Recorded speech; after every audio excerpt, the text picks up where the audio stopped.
तो क्या बात कर रहे थे, अब रिकॉर्डिंग मिस थी। तो अभी तक हमने ये बोला कि 87 अगर आपके पास प्रोडक्ट्स जो हैं वो डिस्कवर हो चुकी हैं, तो इट मीन्स कि आपके पास मोर देन 40 जो हैं वो फिशन रिएक्शन जो हैं वो डिस्कवर हो चुके हैं। एक बात हम ये कर रहे थे, दूसरी हमने ये की कि जो भी यूरेनियम का सप्लेशन होता है या फिशन होती है, तो जो आपके पास रिएक्शन की प्रोडक्ट्स आती हैं, यानी कि जो आपके पास डॉटर एलिमेंट्स आते हैं, वो अनस्टेबल होते हैं।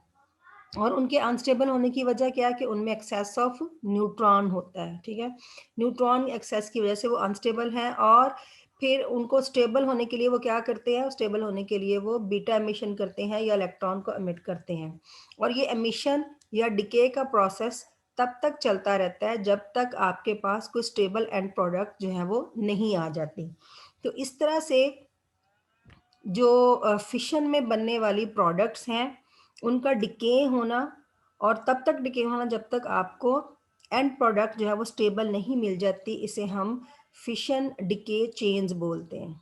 ठीक है, प्रोडक्ट का डिके होना और तब तक डिके होना जब तक आपको कोई स्टेबल एंड प्रोडक्ट नहीं मिलता, तो इसको हम फिशन डिके चेन्स बोलते हैं। ठीक है, तो अभी तक हमारे पास जो चेन्स जितनी डिस्कवर हुई हैं, वो हमारे पास 60 चेन्स जो हैं वो इस्टेब्लिश हो चुकी हैं, जिसमें लॉन्गर चेन्स भी मौजूद हैं और जिसमें शॉर्टर चेन्स भी मौजूद हैं।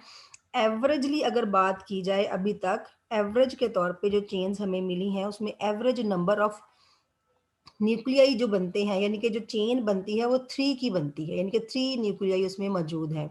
3 से ज़्यादा भी हो सकते हैं, जिनको हम लॉन्गर चेन्स बोलते हैं। 3 भी हो सकते हैं, उनको हम शॉर्टर चेन्स बोलते हैं। तो एवरेज की बात कर रहे हैं कि इसमें हमारे पास एक चेन में 3 और मोर देन 3 जो है वो न्यूक्लियाई हो सकते हैं। ठीक है, तो अभी यहाँ पे जो है वो कुछ चेन्स जो है वो फॉर एग्जांपल डिस्कस की गई हैं।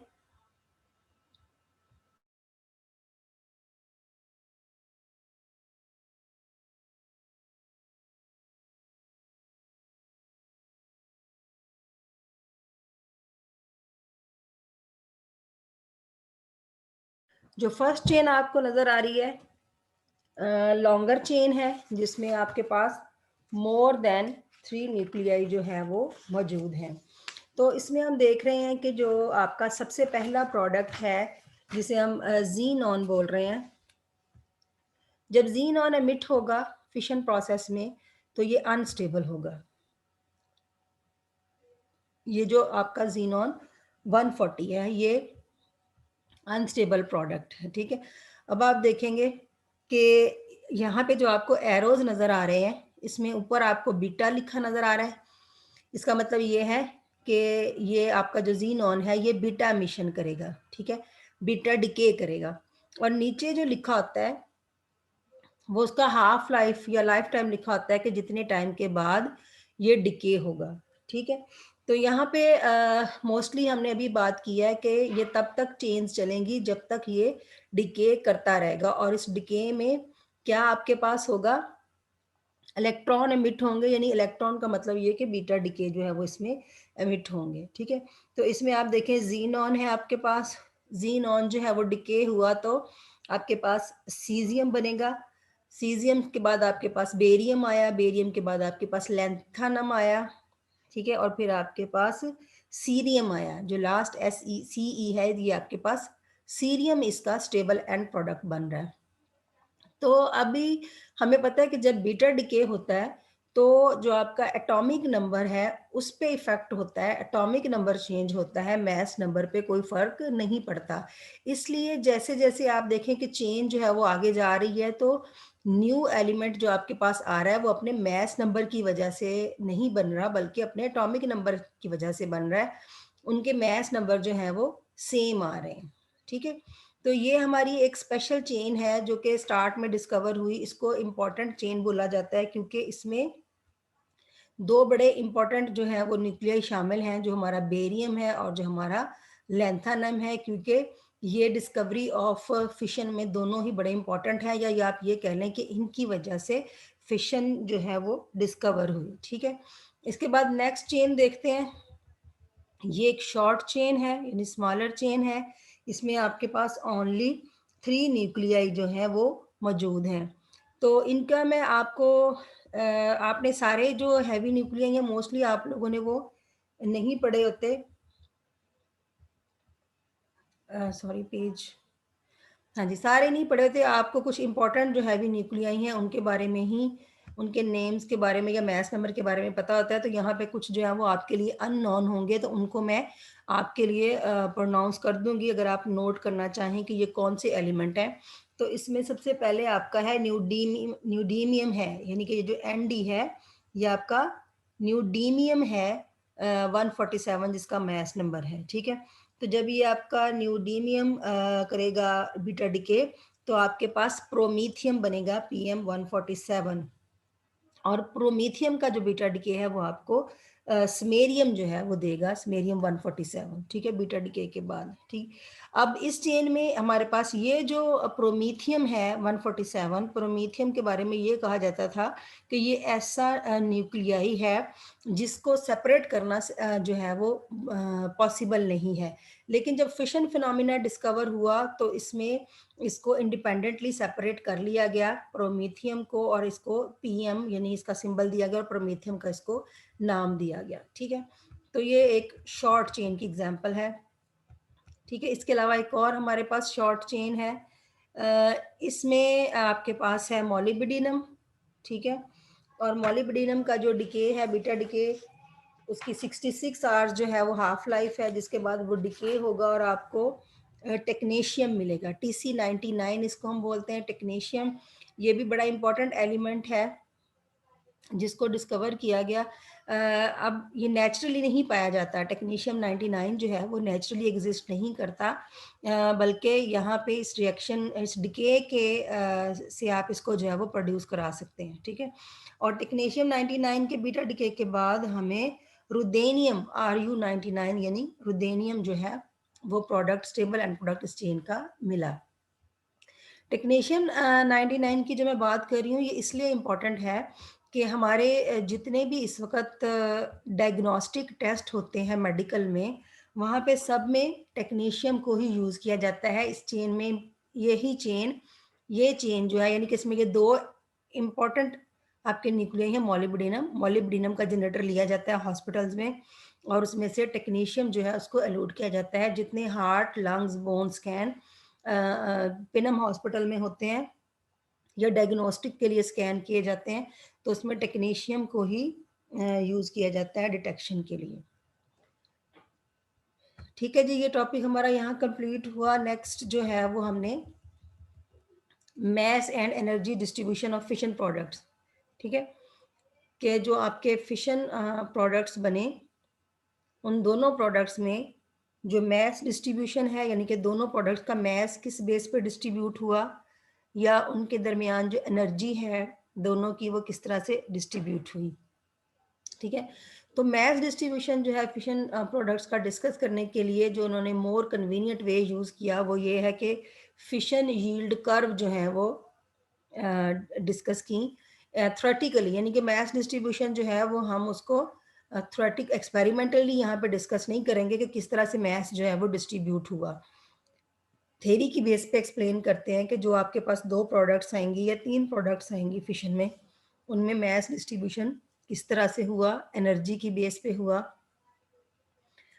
या किस बेस पे किया गया। ठीक है, तो फिशन यील्ड कर्व का जो कॉन्सेप्ट है वो यहाँ पे यूज़ किया गया है। आपको नज़र आ रहा होगा, नीचे 2 प्लॉट्स नज़र आ रहे हैं, मीन ग्राफ नज़र आ रहे हैं, जिसमें आपको कर्व नज़र आ रही हैं, और यहाँ पे डिस्ट्रीब्यूशन को डिस्कस किया गया है। मैं आगे आपको डिटेल में बताती हूँ। ठीक है, तो इसमें आपको नज़र आएगा, अगर आप इस ग्राफ को देखें, अभी मैं सिर्फ इसकी जनरल बात करूंगी, डिटेल में बाद में करती हूँ। इसमें आपको एक्स एक्सिस में मैथ्स नंबर्स नज़र आ रहे हैं, ये एक ग्राफ नज़र आ रहा है, इसमें आपको मैथ्स नंबर नज़र आ रहा है, इधर भी आपको एक्स एक्सिस पे मैथ्स नंबर आ रहा है। और दूसरी तरफ अगर आप देखें जो आपका वाई एक्सिस है, वहाँ पे आपको परसेंटेज फिशन यील्ड नज़र आएगी, यानी कि हमने परसेंटेज बतानी है, परसेंटेज की टर्म में बात करनी है कि कितने परसेंट जो है वो यील्ड है आपकी। ये फिशन यील्ड, आपको यहाँ पे कोई यूनिट नज़र नहीं आ रहा, वाई एक्सिस पे फिशन यील्ड नज़र आ रही।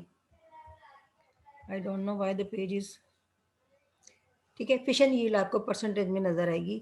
अच्छा, अगर आप फर्स्ट वाली कर्व देखें तो यहाँ पे आपको फर्स्ट फिगर में आपको नज़र आ रहा है डॉट में लिखा हुआ थर्मल न्यूट्रॉन्स, और दूसरा आपको लिखा है, नज़र आ रहा है 14 मेगा इलेक्ट्रॉन वोल्ट्स, ठीक है।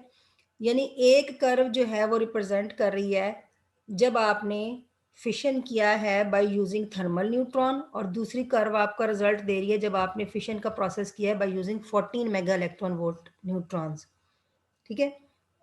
तो जो फर्स्ट है कि एलिमेंट आपका सेम रखा है, एलिमेंट आपके लिए सेम यूज़ किया गया है। जो आपकी फर्स्ट है वो फर्स्ट आपका जो ग्राफ है इसमें क्या है कि यूरेनियम 235 को लिया गया न्यूक्लियाई यानी टारगेट के तौर पे लिया गया, और जो दो डिफरेंट कर्व हैं वो दो डिफरेंट प्रोजेक्टाइल्स के लिए हैं। एक दफ़ा यूरेनियम 235 को हिट किया गया थर्मल न्यूट्रॉन्स के लिए, तो आपके पास ये नीचे वाली कर्व अपीयर हो रही है डीपर सी, और उसके बाद जब यूरेनियम 235 को हिट किया गया 14 मेगा इलेक्ट्रॉन वोल्ट यानी एक फास्ट इलेक्ट्रॉन वोल्ट के लिए, तो आपके पास ये वाली कर्व अपीयर हुई। यहाँ पे आपका टारगेट जो है वो एक है, लेकिन आपके प्रोजेक्टाइल दो हैं डिफरेंट एनर्जी के साथ, तो यानी कि डिफरेंट एनर्जीज के साथ आपके पास क्या कर्व आई उसे शो किया गया है, ठीक है। जबकि दूसरा ग्राफ अगर आप देखो तो दूसरे ग्राफ में आपके पास टारगेट दो हैं, एक दफ़ा यूरेनियम 233 यूज़ किया गया, ठीक है। एक कर्व जो है वो आपकी यूरेनियम 233 की है, ये जो कर्व आपको देख रहे हैं, और ये जो दूसरी कर्व जो है ये पोलोनियम 239 की है। अब यहाँ पे आपके जो टारगेट हैं वो डिफरेंट है, लेकिन जो आपका प्रोजेक्टाइल है जिसके साथ इसको स्ट्राइक किया गया है वो एक है। यानी यहाँ पे कौन सी फिशन हो रही है, यहाँ पे थर्मल फिशन हो रही है। एक आपके पास थर्मल फिशन है और दूसरी आपके पास कौन सी फिशन है, threshold, fast threshold fission. Thermal fission जब भी लफ्ज़ बोला जाएगा तो इसका मतलब ये है कि वहाँ पे जो आपका प्रोजेक्टाइल यूज़ किया गया था वो आपका थर्मल जो न्यूट्रॉन्स हैं वो यूज़ किए गए हैं, ठीक है। तो जब आप फास्ट फिशन बोलें या फास्ट या थ्रेशोल्ड का वर्ड यूज़ करें, थ्रेशोल्ड का मतलब ये है कि वहाँ पे थर्मल न्यूट्रॉन के साथ फिशन नहीं होगी, आपको उनको एक्सटर्नली और एनर्जी जो है वो देनी पड़ेगी, ठीक है। तो यहाँ पे ये दोनों कर्व हैं। अभी हमने इनके रिजल्ट्स को डिस्कस करना है कि ये दोनों कर्व जो हैं वो किस चीज़ को रिप्रेजेंट कर रही हैं। अच्छा, अगर आप एक चीज़ यहाँ पे देखें तो ये हम्प से बने हुए हैं, एक पीक आपको यहाँ पे नज़र आ रही है और एक पीक जो है वो आपको यहाँ पे नज़र आ रही है। सिमिलरली इधर भी आपको दो पीक्स जो हैं वो नज़र आ रही हैं। ये आपके जो फिशन की दो प्रोडक्ट्स हैं, जो मैसेज आपके पास एमिट हो रहे हैं, ये उन पीक्स जो है वो उनको रिप्रेजेंट कर रही है, ठीक है। इससे पहले कि मैं इनके रिजल्ट को बताऊं, एक दो डेफिनेशंस हैं यहाँ पे इम्पोर्टेंट, ठीक है। अभी हमने क्योंकि बताया कि हम यहाँ पे फिशन यील्ड लिख रहे हैं, तो ये पैरामीटर फिशन यील्ड जो है ये किस किस्म का पैरामीटर है, तो इसको हम फिशन यील्ड कर्व की फॉर्म में इसको एक्सप्लेन कर रहे हैं, तो हम ये कहते हैं कि यील्ड जो है वो किसी भी मैस की हम फाउंड कर सकते हैं जो आपका कोई भी चेन चल रही है ना, जो एंड उसका जो एंड प्रोडक्ट है उसमें जो आपका लॉन्ग लिव्ड एंड प्रोडक्ट है उससे हम जो है वो यील्ड है वो कैलकुलेट करते हैं, ठीक है। यील्ड किसी भी मैस की, जैसे अभी मैंने अभी पीछे आपको डिस्कस किया है कि जो भी आपके प्रोडक्ट्स बनते हैं वो अनस्टेबल हैं तो उनको स्टेबिलिटी के लिए डिके होना पड़ता है और आपके पास एक एंड प्रोडक्ट बनता है। वो एंड प्रोडक्ट होता है इसलिए वो स्टेबल प्रोडक्ट होता है, तो इसलिए हम उनको लॉन्ग लिव्ड न्यूक्लियाई कहते हैं। जो आपके प्रोडक्ट्स आते हैं वो अनस्टेबल होते हैं, तो वो ज़्यादा देर के लिए स्टे नहीं करते, तो उनकी कुछ ना कुछ हाफ लाइफ है जिसके बाद वो डिके होते हैं, इसलिए उनको हम शॉर्ट लिव्ड कहते हैं जो डिके होते हैं। लेकिन जहाँ पे आके डिके का प्रोसेस रुक जाता है तो आपके पास स्टेबल प्रोडक्ट आ जाती हैं जिनको हम जहाँ पे जो और लास्ट स्टेबल जो आपकी प्रोडक्ट आती है उसको हम एंड प्रोडक्ट बोलते हैं, और वो जो स्टेबल प्रोडक्ट होती है वो आपकी लॉन्ग लिव्ड होती है, ठीक है। तो लॉन्ग लिव्ड जो आपकी प्रोडक्ट आती है उसकी जो अबंडेंस है, उसकी जो अमाउंट है, उसकी जो मतलब कसरत से होना, ज़्यादा जितनी उसकी एक्सेस अमाउंट है उससे हम जो है यील्ड जो है वो फाइंड आउट कर सकते हैं। तो ये अभी मैंने आपको बताया कि यहाँ पे हमने 2 डायग्राम को फोकस करना है फिशन यील्ड कर्व के लिए। तो एक्चुअली अगर आपसे पूछा जाता है कि फिशन यील्ड है क्या? तो फिशन यील्ड बेसिकली प्रोबेबिलिटी है। एक परसेंटेज में बात हो रही है ना, तो कितने परसेंट जब भी आपने प्रोबेबिलिटी डिफाइन करनी है तो आप कहते हैं कितने परसेंट चांसेस है ये होने के, ठीक है? तो फिशन यील्ड जो है वो पर्टिकुलरली जब आप डिफाइन करते हैं तो किसी एक न्यूक्लियाइड, किसी पर्टिकुलर न्यूक्लियाइड की प्रोबेबिलिटी है बनने की, ठीक है? कि वो किसी भी जो आपकी चेन है उसमें वो आपका न्यूक्लियाई जो है वो उस चेन का पार्ट होगा या वो बना होगा, ठीक है? अब यहाँ पे परसेंटेज में हम यूज़ कर रहे हैं, तो परसेंटेज जो है वो आप हमेशा 100% में से बताते हैं, यानी परसेंटेज आपने किसी चीज़ की क्वांटिटी की बतानी है तो आप 100 में बताते हैं, ठीक है? लेकिन यहाँ पे आपके लिए थोड़ा-सा सरप्राइज़िंग है कि क्योंकि फिशन में आपके पास 2 प्रोडक्ट बननी होती हैं, ठीक है? 2 आपके पास मैसेज आते हैं फिशन होने के बाद, तो यहाँ पे हम टोटल यील्ड जो है वो 200% बात करते हैं। 200% का मतलब ये है कि 2 प्रोडक्ट्स की जो यील्ड है वो ऐड हो जाएगी।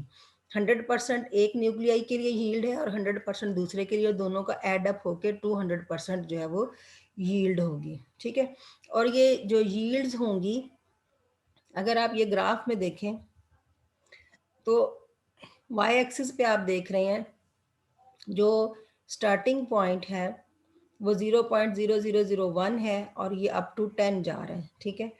तो ये वेरी करती हैं, जो यील्ड कर्व है हम इसको कहते हैं अबाउट 10⁻⁻5% से अबाउट 7%, ठीक है? अगर आप यहाँ पे देखें तो इनकी जो वेरिएशन है वो आपको 10⁻⁻5 से लेके 7 तक वो लिमिट दे रहा है, मीन 10 के अंडर अंडर जो है वो इसकी हम वेरिएशन देख रहे हैं। अब यहाँ पे हम एक सम टाइम ऐसी क्वांटिटीज़ होती हैं, बहुत स्मॉलर क्वांटिटीज़ होती हैं, तो उनको रिप्रेजेंट करने के लिए यहाँ पे हम लॉग का जो है वो स्केल जो है वो यूज़ करते हैं, ठीक है?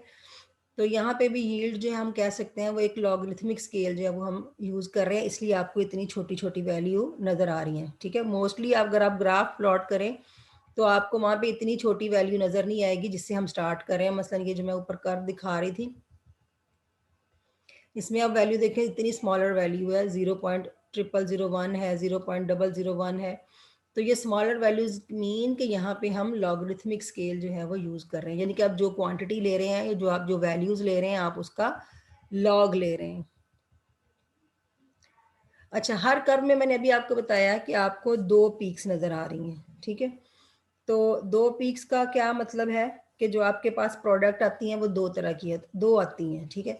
एक उसमें आपके पास अभी आपने डिस्कस किया लाइटर मैस की होती हैं, यानी कि जो भी फिशन की प्रोडक्ट्स आपके पास बनती हैं वो एक लाइटर मैस की होती हैं और एक हैवी मास की होती हैं। तो इसीलिए आपको यहाँ पे 2 पीक्स जो है वो नज़र आ रही हैं। अब पहली पीक मैंने आपको बताया था कि उसमें आपका टारगेट एक ही है, यानी आपका जो टारगेट है वो यूरेनियम 235 है, ठीक है? तो अगर आप अब आपको ये, मुझे बार-बार ऊपर जाना पड़ेगा।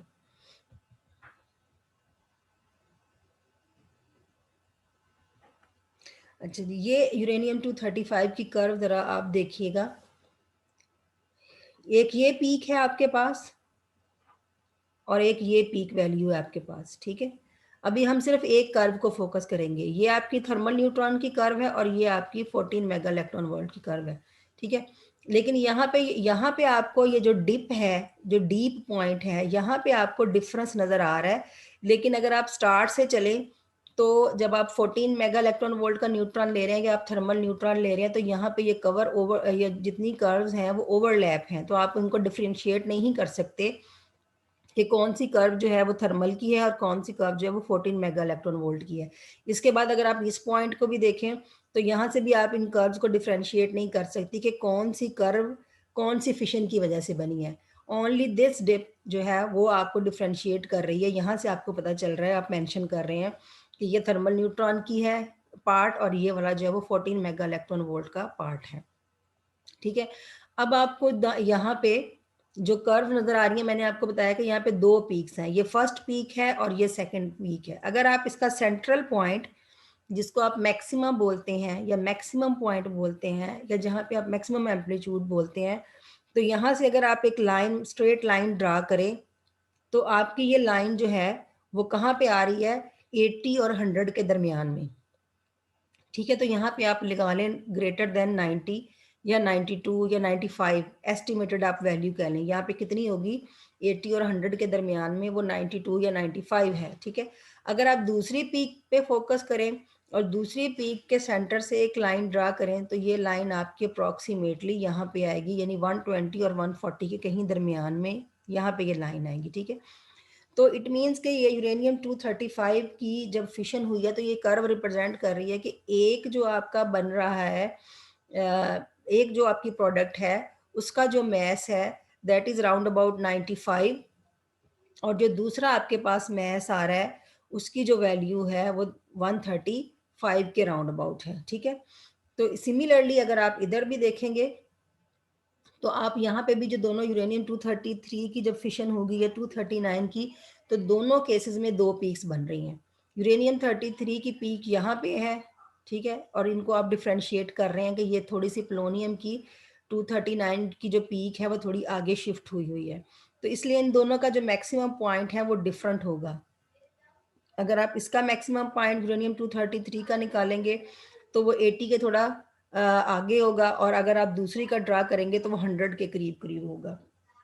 ठीक है, क्योंकि ये वाली कर्व जो है वो ओवरलैप नहीं है, इसलिए आप इनको सेपरेटली ऑब्जर्व कर सकते हैं। ठीक है, तो यहाँ पे आपको दोनों कर्व, हालांकि इस केस में आपके पास जो टारगेट है आपका वो डिफरेंट है, और आपका सेम एनर्जी का प्रोजेक्टाइल है। सेम प्रोजेक्टाइल होने के बावजूद आपके पास जो कर्व हैं वो सेपरेटली ऑब्जर्व हो रही हैं। तो जो आपका लाइटर पार्ट, लाइटर ऑब्जेक्ट्स वाला पार्ट है, वहाँ पे ये जो कर्व है वो एक दूसरे से सेपरेट है। लेकिन अगर आप हैवियर एलिमेंट वाली साइड पे आए, तो यहाँ पे ये कर्व एक दूसरे से इतनी ज़्यादा अपार्ट नहीं है, एक दूसरे से ज़्यादा दूर नहीं है। तो अगर आप यहाँ से लाइन ड्रा करेंगे तो आपको नज़र आएगा कि ये इसका जो सेंट्रल लाइन है वो अप्रॉक्सीमेटली 140 या 140 को क्रॉस कर रहा है। ठीक है, अच्छा, एक तो पॉइंट आपने ये इन कर्व की एक्सप्लेनेशन आपने ये देखी कि ये किस चीज़ को शो कर रही हैं, कि इसमें जो बनने वाले प्रोडक्ट्स हैं, जो 2 प्रोडक्ट्स आपके पास बन रहे हैं, उसमें उनका मैस नंबर किस किस रेंज में आ रहा है। ठीक है, अगर आपने टारगेट सेम रख के प्रोजेक्टाइल भी डिफरेंट करके देख लिया और टारगेट चेंज करके प्रोजेक्टाइल सेम करके भी आपने, यानी कि दोनों ऑप्शन जो हैं वो देखे हैं, और दोनों ऑप्शन आपको यही कंफर्म कर रहे हैं, यही कंक्लूड कर रहे हैं कि जब भी फिशन होगी तो आपके पास जो प्रोडक्ट्स आएंगी वो इस रेंज में आएगी कि एक लाइटर मैस का है। अच्छा, लाइटर का मैस अगर आप बोलेंगे तो लाइटर का मतलब ये बनता है कोई लाइटर पार्टिकल्स, तो हम यहाँ पे लाइटर नहीं लेंगे, हम लाइटर और हैवियर हैवियर का जो वर्ड यूज कर रहे हैं वो एक दूसरे के कंपैरिजन में यूज कर रहे हैं। ठीक है, यानी कि एक जो है वो दूसरे के कंपैरिजन में लाइटर है, वरना अगर हम लाइटर की डेफिनेशन बोलें तो न्यूक्लियर फिजिक्स में जब आप लाइटर एलिमेंट की बात करते हैं तो वो हम स्टार्ट करते हैं हाइड्रोजन, हीलियम, लिथियम, बेरिलियम, जिनके मैस नंबर बहुत कम होते हैं, उनको लाइटर बोलते हैं। ठीक है, और इंटरमीडिएट और हैवियर, ये उसमें हम डिफ्रेंशिएट करते हैं तीनों को।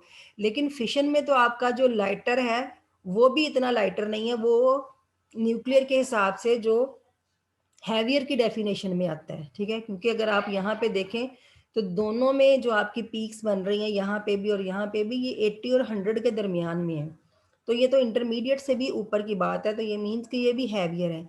लेकिन जब मैं यहाँ पे बात कर रही हूँ कि एक आपके पास लाइटर बन रहा है और दूसरा जो है वो हैवियर बन रहा है, तो उसका मतलब ये है कि ये एक दूसरे के कंपैरिजन में ये लाइटर और हैवियर है। ठीक है, अच्छा जी, ये बात हो गई। तो हमें एक तो ग्राफ से ये पता चल रहा है कि आपके पास 2 प्रोडक्ट्स आ रहे हैं और उनके जो मैसेज हैं वो किस रेंज में आ रहे हैं। ठीक है, अच्छा, दूसरी जो मैंने इंपॉर्टेंट चीज़ आपको बताई स्टार्ट में कि ये जो फर्स्ट ग्राफ है, यहाँ पे तो आपको कोई ख़ास डिफरेंस जो है वो कर्व में थोड़ा बहुत नज़र आ रहा है। यहाँ पे मैंने आपको बताया था कि ये स्टार्टिंग में और एंडिंग में तो आपकी ओवरलैप है कर्व, तो आपको कोई डिफरेंस नहीं पता चल रहा। कि कहाँ पे जो कर्व है वो थर्मल की है और कहाँ पे आपके 14 मेगा इलेक्ट्रॉन वोल्ट न्यूट्रॉन्स की। ओनली जो मैंने पॉइंट फोकस किया था वो ये कहा था कि ये जो सेंट्रल पॉइंट है पीक्स के दरमियान में डिप है, वो जो है वो डिफरेंट है। तो अगर आप देखें कि थर्मल के केस में ये डिप जो है ये ज़्यादा प्रोमिनेंट है, इसको आप डीप कह रहे हैं, ठीक है। और जब आपने फास्ट न्यूट्रॉन लिए हैं तो ये डिप जो है उसकी जो डेप्थ है वो कम हो गई है, ठीक है। तो यहाँ से हमें पता चलता है ये चीज़, ये पॉइंट क्या बताता है, ये जो डिप का डिफरेंस है ये हमें क्या बताता है, ये हमें सिमेट्रिक और एंटी सिमेट्रिक फिशन के बारे में बताता है। इंपॉर्टेंट पॉइंट है ये, सिमेट्रिक और एंटी सिमेट्रिक फिशन। तो अब ये सिमेट्रिक और एंटी सिमेट्रिक फिशन क्या होती है? सिमेट्रिक और एंटी सिमेट्रिक का वर्ड आप यूज करेंगे मैसेज में डिफरेंस के लिए, ठीक है। अगर मिलते जुलते का मतलब ये तो हो नहीं सकता, यानी फिशन में कभी 100% ऐसा नहीं हुआ कि सेम प्रोडक्ट्स आपके पास हैं, यानी कि दो एक जैसे आपके पास न्यूक्लियाई बने, ऐसा अभी तक नहीं हुआ। लेकिन वो बहुत एक दूसरे के क्लोज बन सकते हैं, ठीक है। तो इसको हम बोलेंगे सिमेट्रिक, यानी अगर आपके पास जो प्रोडक्ट न्यूक्लियाई बने हैं उनके मैसेज एक दूसरे के बहुत क्लोज हैं, थोड़ा बहुत डिफरेंस है, तो उस सिमेट्रिक को हम उस फिशन को हम सिमेट्रिक फिशन बोलते हैं। और अगर उनके जो मैसेज हैं प्रोडक्ट्स के उनमें क्लियर डिफरेंस आपको नज़र आ रहा है, यानी कि एक लाइटर है और एक हैवियर है, यानी जैसे आप यहाँ पे देख लें, एक का जो मैस नंबर है वो 90 है और दूसरे का जो है वो 140 तक जा रहा है, तो बहुत डिफरेंस है इन दोनों के दरमियान, आप इनको लाइटर और हैवियर की डेफिनेशन दे रहे हैं, तो इस केस में आप फिशन को एंटी सिमेट्रिक फिशन बोलेंगे। क्लियर?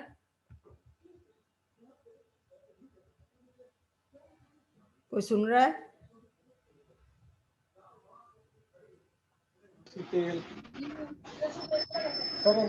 यस। चलें जी, मैं यहाँ पे इसको क्लोज करती हूँ। थोड़ा सा इसका पार्ट रह गया लेकिन कंप्लीट नहीं होगा, क्योंकि वो एनर्जी वाला पार्ट, अभी हमने सिर्फ मैस डिस्ट्रीब्यूशन को देख रहे हैं सिंपली जनरली कि कैसे डिस्ट्रीब्यूट होता है, उसको हम थ्योरेटिकली ग्राफ के जरिए एक्सप्लेन कर रहे हैं।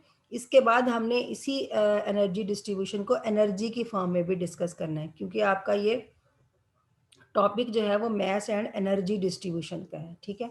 तो अभी सिर्फ हम मैथ डिस्ट्रीब्यूशन की बात कर रहे हैं थ्योरेटिकली, उसके बाद हमने मैथमेटिकली एनर्जी डिस्ट्रीब्यूशन की बात भी करनी है, ठीक है। तो इसको मैं यहाँ पे ही वाइंड अप करती हूँ और यहाँ से नेक्स्ट लेक्चर में इंशाल्लाह हम स्टार्ट करेंगे।